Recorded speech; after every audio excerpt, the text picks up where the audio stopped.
அவர் வந்து அவரோட பிரகாசத்தால் ஒளி ஊட்டுகிறார். கிருஷ்ணர் வந்து சூரியனை போல, மாயை வந்து இருள். ஸோ மாயை எப்பவுமே நம்மளை கவர் பண்ணிடுது, நம்மளை வந்து மறைக்க செய்கிறது. மாயை என்ன, எந்த மாதிரி மாயை?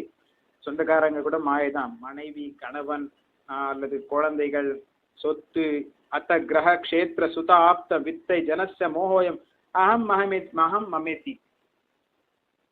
கல்யாணம் பண்ண உடனே நமக்கு என்ன வேணும்னு நினைக்கிறோம்? ஒரு இடம் வேணும்னு நினைக்கிறோம், கிரகம், வீடு வேணும்னு நினைக்கிறோம். அப்புறம் வேலை, கிரக க்ஷேத்திரம்,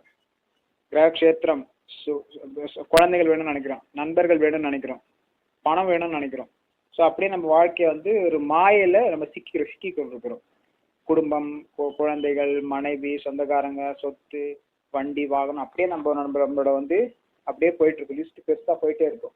கிரகஸ்தர்கள் நம்ம வந்து அப்படி போயிட்டோம்னா,